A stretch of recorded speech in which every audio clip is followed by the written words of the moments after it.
All right, and welcome everyone to today's Relive the Magic podcast. I am your host, Dallas Thompson, and I'm joined today by Alex Storis. And we have a lot to talk about today, so we're just going to jump right in today because there are multiple topics that we need to catch up on from the last week or so. So first up, something that happened a couple weeks ago at the Super Bowl. Disney Plus released the latest trailer, the first full-length trailer for Falcon and the Winter Soldier, which has been one of the shows I've been looking forward to most from Disney Plus, to be honest. And I'd kind of thought the original TV or the Super Bowl thing from last year, and I kind of thought the Investor Day trailer was a little bit underwhelming, but this one I thought was pretty good. We're going to talk a little bit about some specifics from the trailer, and then we'll give our thoughts on it overall. It's worth mentioning they released a TV spot first, and then they released a full 2.5 minute trailer, or maybe 2 minute trailer, something like that. And they also released a poster alongside of it. And from this trailer, something I noticed first was that it gave me at least the vibes from Captain America: The Winter Soldier. It reminded me a lot of the tone from that movie. Did you get that as well when you were watching it? I'm really excited for Captain America, the Falcon and the Winter Soldier.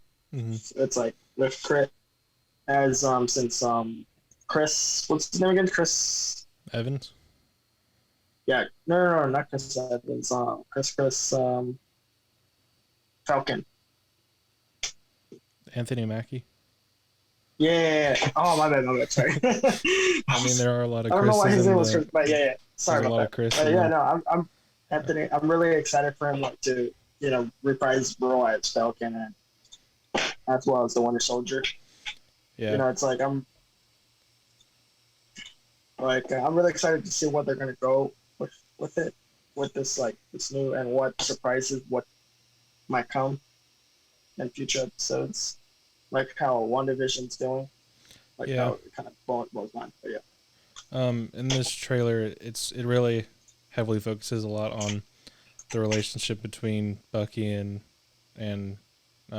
Falcon a lot, which has been in some of the other movies. They just kind of have this hatred for each other, but they kind of have to work together, kind of like Hobbs and Shaw, kind of how they kind of can't stand each other, but sometimes you have to work with people you don't like. So it looks like that'll create some comedic moments. But overall, this show looks like it'll probably be darker in tone and more like a political thriller, like the Winter Soldier was, and kind of like Civil War, but more like Winter Soldier. It looks like it'll be set in a city from the comics. Madripoor, I think, is the name of it. And it's a fictional city in the comics. It's set in Southeast Asia. That's what it looks like from the trailer, at least, is what they'll be going for. So that'll be cool. But the whole town looks dark and grimy, and the whole tone of the show seems like it's pretty dark because, again, it's a dark political thriller type of thing. And then in this trailer, you see a lot of undercover moments, with Sam and Bucky. They're both undercover a lot, and it kind of reminds me of in Black Panther when T'Challa was undercover in the club and stuff like that. It kind of seems like it might take a similar tone to that because this show also has connections to Black Panther, also from when Bucky was in Wakanda for a while. We see in this trailer, we see Zemo is back. He was, for those of you who don't know, he is from Sokovia in Civil War. The whole thing was orchestrated by him. He wanted to get the Avengers to go against each other, and we haven't seen him since the end of Civil War, and we didn't really see what happened to him. We know he was in prison, but ever since then, we've been focused on Thanos and the Infinity Stones, so who knows what he's been up to since then, and this will be our first look back at him. Go ahead. All I could say is he's probably gonna bring back Mission Report, December 16th, 1991. Yeah, I liked him as a But yeah. villain a lot in Civil War, so I'm excited to see him back again. Uh, This time he has his purple mask and his outfit. His outfit I thought looked pretty cool. It seems like his mission this oh, time. really? Yeah, seems like his mission this time is to get rid of superheroes in general, which I kind of said in my WandaVision episode 6 review the other day. For those of you who haven't seen that, that's on the YouTube channel, by the way.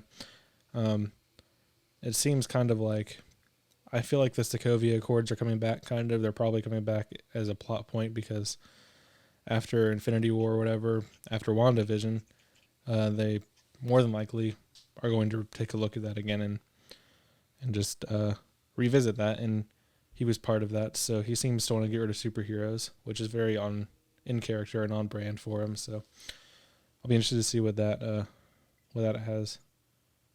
with that.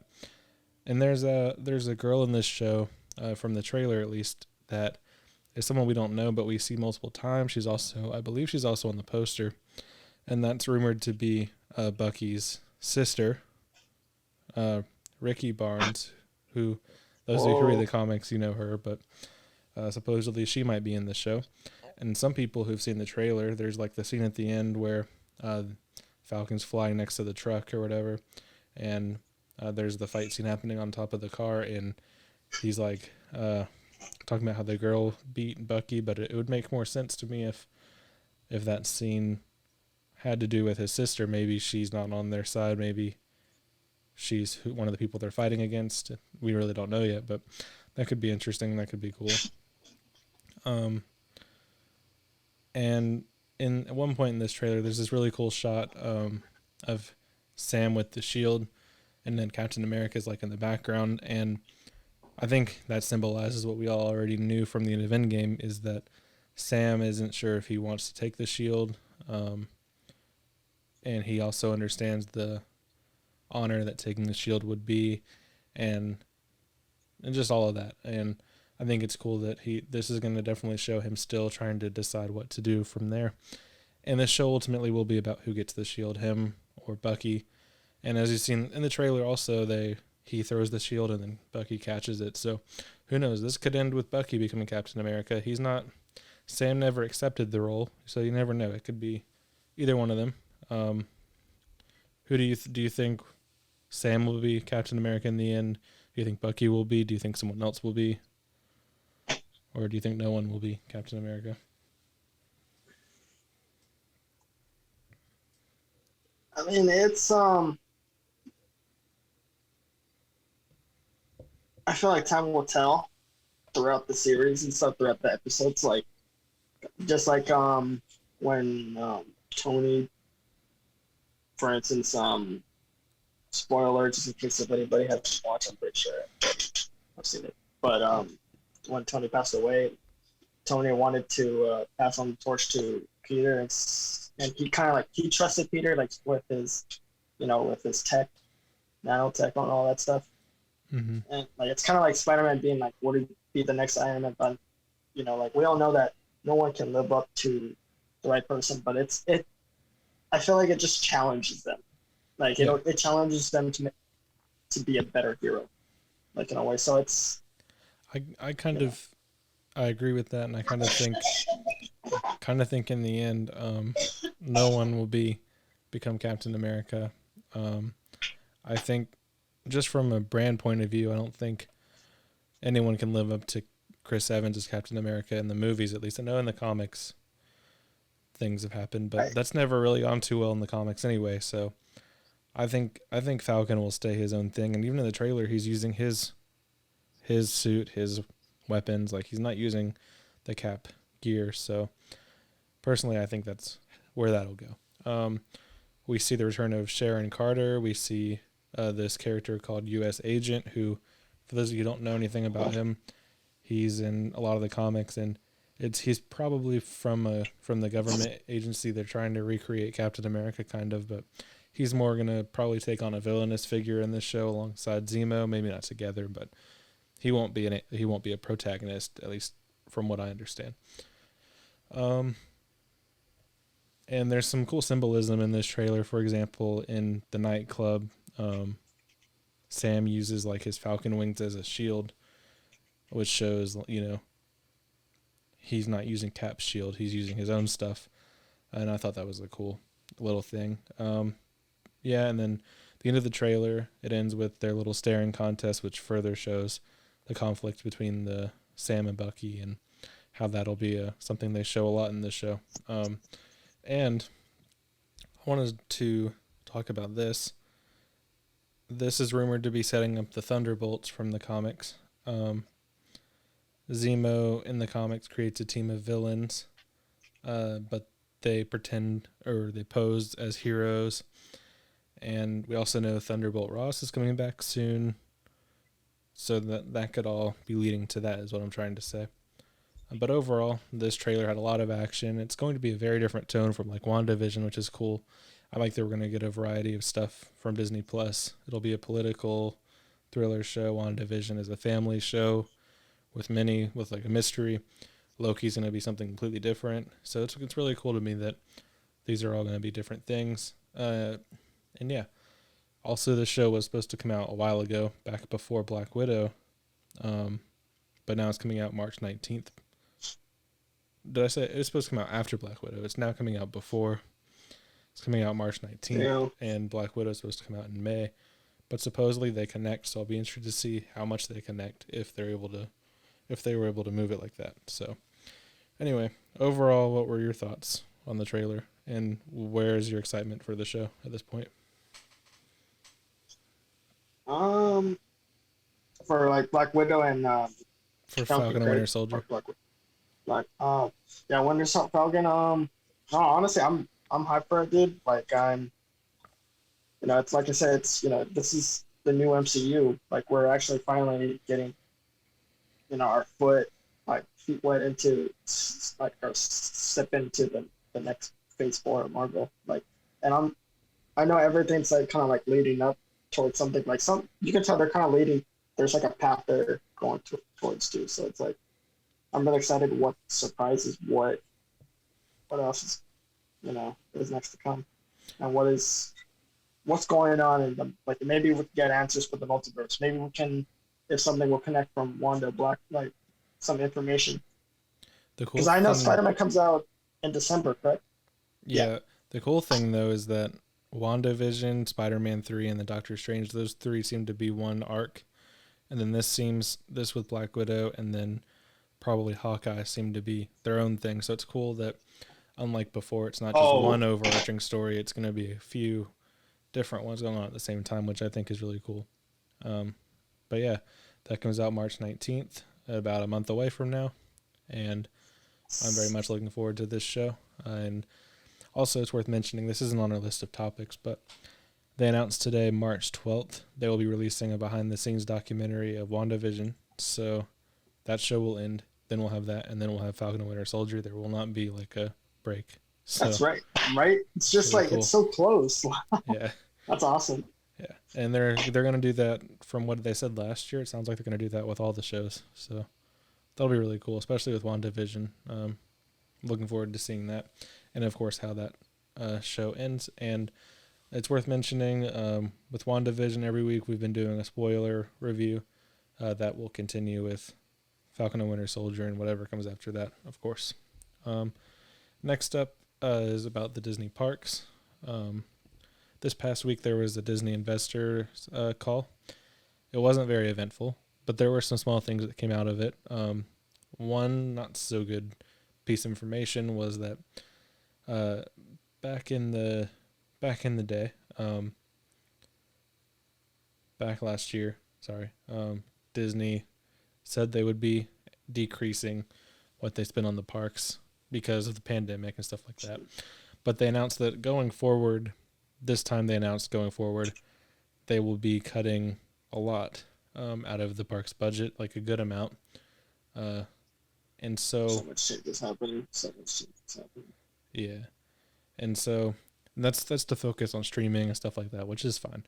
But what's interesting to me is what could that mean? They've gotten rid of, here in Florida, they're getting rid of Magical Express. They're getting rid of several amenities for the guests.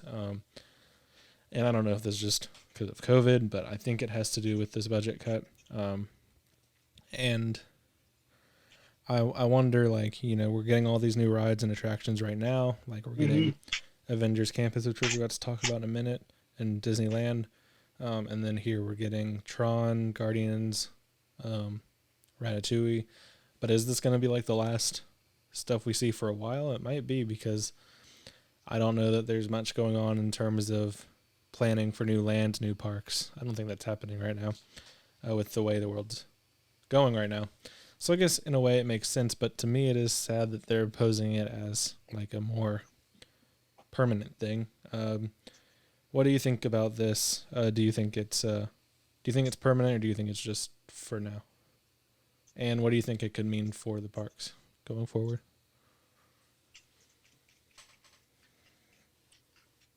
I feel like nothing's permanent.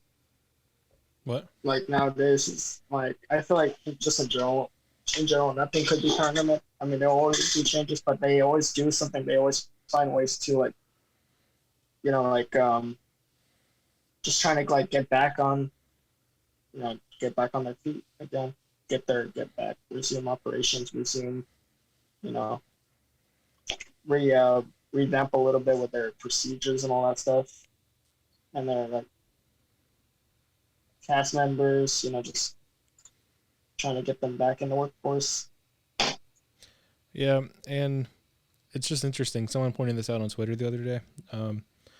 Just 2 years ago, well, less than that, Disney Plus launched with this Imagineer documentary, and there were 2 episodes, I think, about how when Disney got cheap with the parks, it really was a terrible time.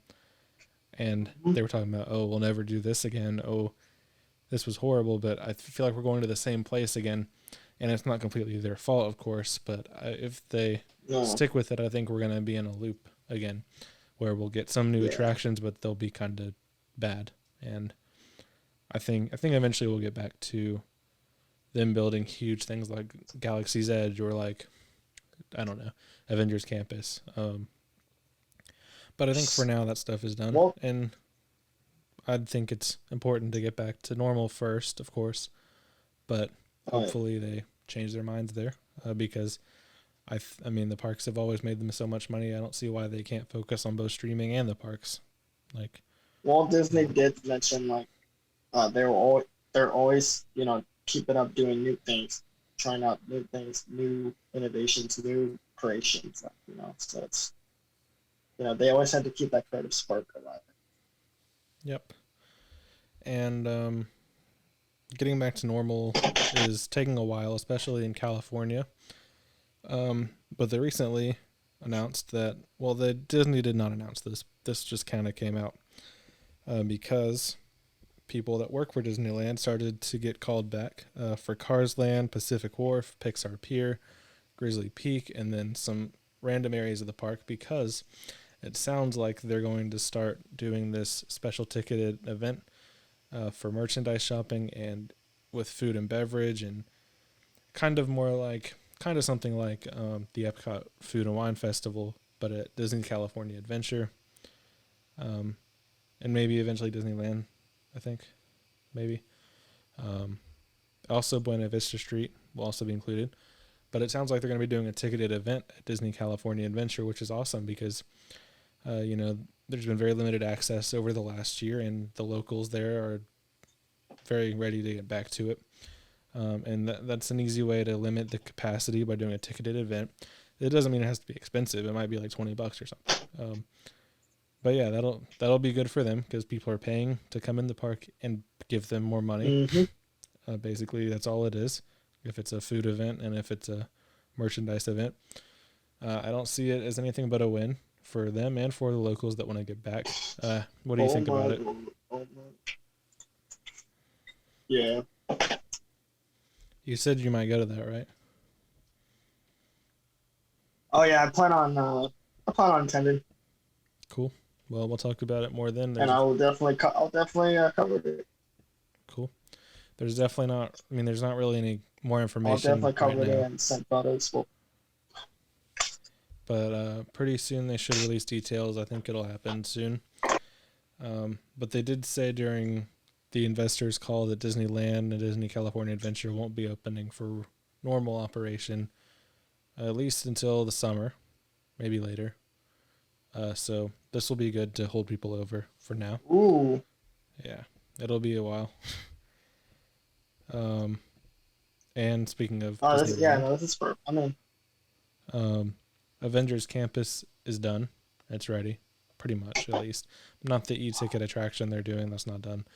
But more pictures have been emerging. Nighttime pictures, daytime pictures of the area. It looks pretty much done. Of course, we don't know what's inside.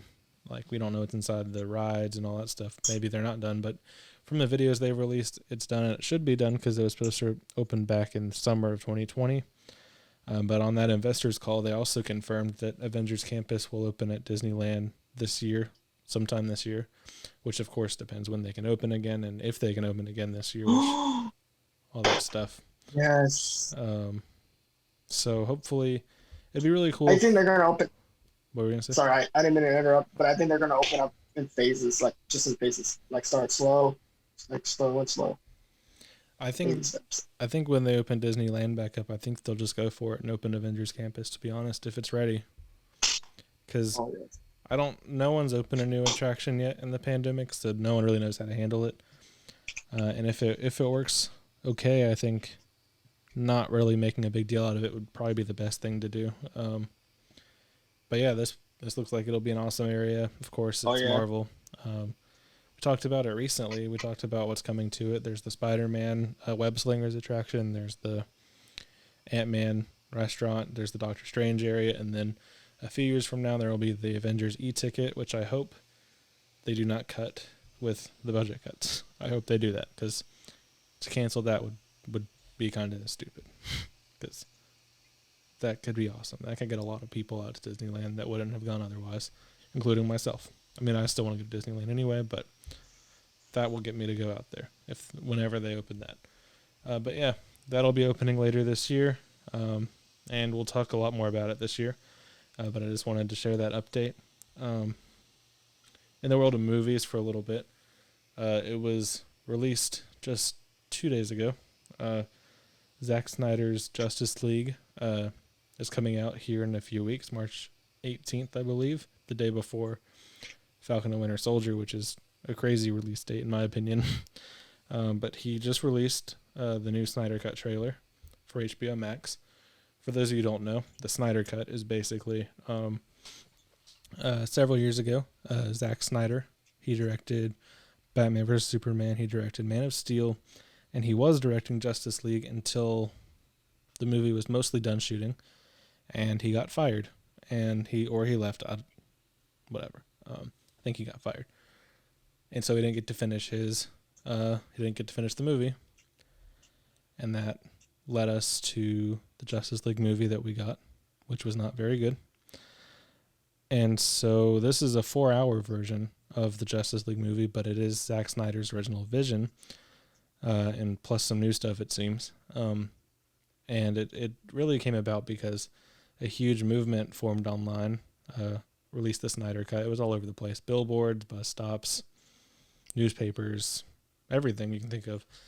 And so they announced, once HBO Max became a thing, they were like, why don't we make this for HBO Max? It could boost our subscriptions. It could make the fans happy, which is a great thing. And so they released a trailer this last weekend. And I wanted to bring it up because I did my thoughts video. I did a breakdown of it. But I wanted to hear your thoughts, Alex, on the trailer if you watched it. And I personally don't know if I'm excited for the Snyder Cut, but this trailer made me look forward to it a little bit more. I did not like the original Justice League. I also didn't like Batman vs. Superman, but I liked Man of Steel. So don't get me started. So maybe this one could be good, maybe. But it's also 4 hours long, which I think is a bit excessive. But what were your thoughts on the trailer if you watched it? Either discussing the trailer. Okay, when I'm talking about DC, boy, they have their moments. I'll admit, they do have their moments, and I can tell as they do try a little bit, to create like a decent film. I mean, I have nothing against DC superhero movies. I love Batman. I think the one fun movie I kind of enjoyed was Suicide Squad. I mean, but that's just my opinion. Um, My favorite is Shazam, personally. I thought that was the only one of theirs I like loved, but the rest oh, I thought were okay. I think my main favorite was Aquaman. Yeah, that Those one was those pretty fun. good too. James Wan did a good job. But going back on the trailer, Hmm. I can't judge a trailer. I'm until the probably whether I see the movie. But with the joke, like since they have the Joker in it, it's Well, does it do the job of getting you more excited to watch it or more interested in it? Did it at least do I'm that? interested. I'm interested. That's I'm really good. interested. Yeah, for me, it did what it needed to do. It made me more interested, more excited. I'll watch it when it comes out. It'll be 4 hours of my life, and then I will discuss it here. You can join me if you'd like. Um, I can't. Nothing can live up to the Dark Knight though. yeah, for sure. And But the anything could Joker be was good too. better. But Anything could be better than the original Justice League we got. So unless this is really, really, really bad, but I don't think it is. I think it'll be at least entertaining. Um, I'll be interested to see, does the 4 hours drag on? I think it probably will, to be honest. At least from when I saw Batman vs Superman, that movie felt like it was 4 hours long, but it was only 2.5, I think. But yeah, I mean, I like DC movies overall. There was just some of them not so good, as you said, and I hope that this will be good.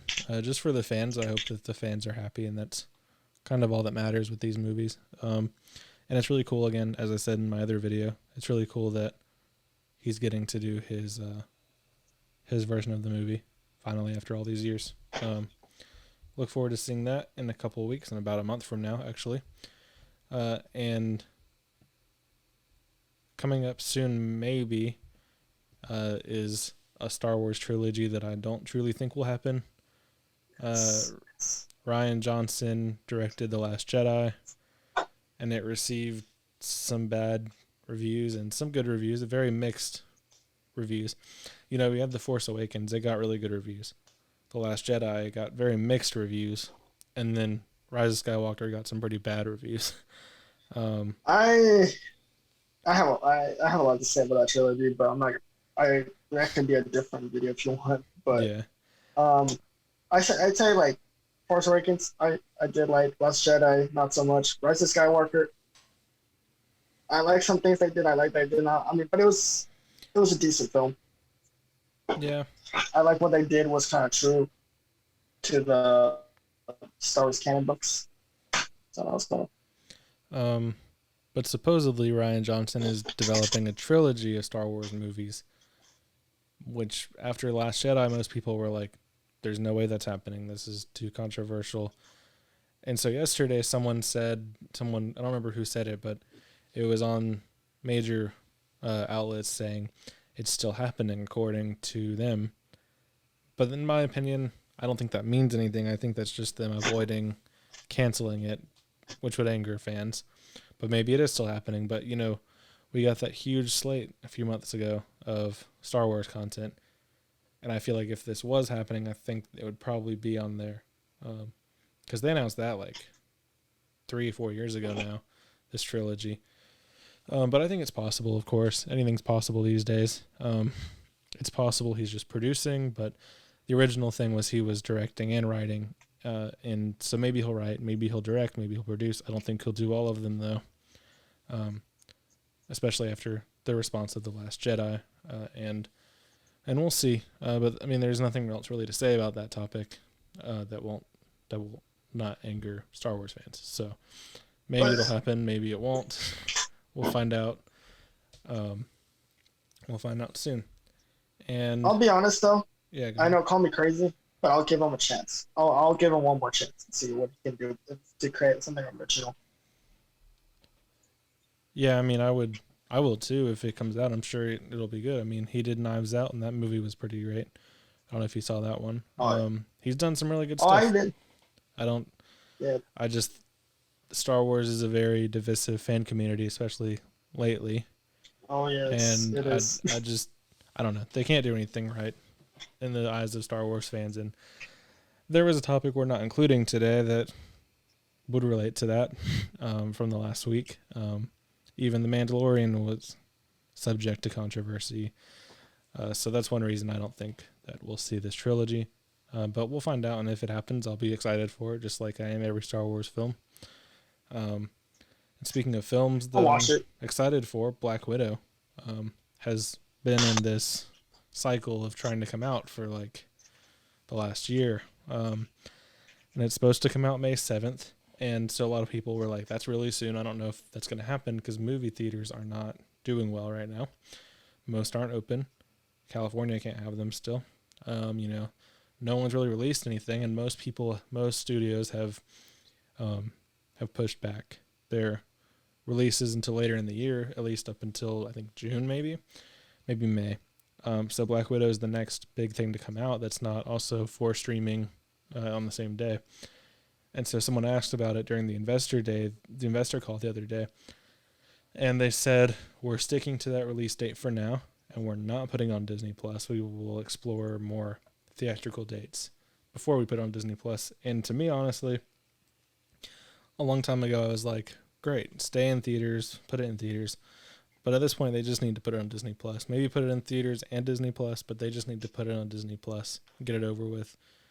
Then no one's going to care about this movie if they keep pushing it back. Like, it's going to lead to them pushing back the rest of the MCU release dates, which no one wants to happen again. It's been way too long. Then May 7th is like, I feel like that's the deadline to get this movie out there. And honestly, I would love to watch it at home. A year ago, I wouldn't have said that, but I mean, I enjoy watching movies at home now, and I think getting back to the theaters will be quite the adjustment for some people, even those like me who used to go once a week, twice a week. Same. And at this point, Black Widow, I'm ready to see it. I think the whole world is ready to see it.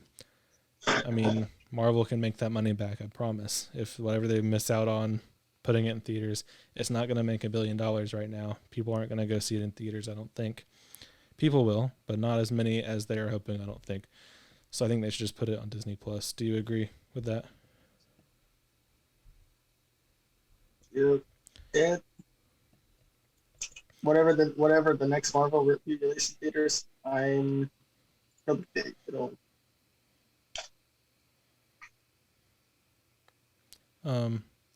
Black Widow is supposed to come out, and then Shang-Chi is supposed to come out like 2 months later, so that's why it's a big problem if they push it back again, because they'll push back other things, and it'll just create a infinite loop that no one wants to deal with. So my prediction is they're saying they're going to stick with theaters, but I think that they're just going to release it on Disney Plus and in theaters. And with that is all of our topics for today. Thank you all for tuning in, and we will see you all next time.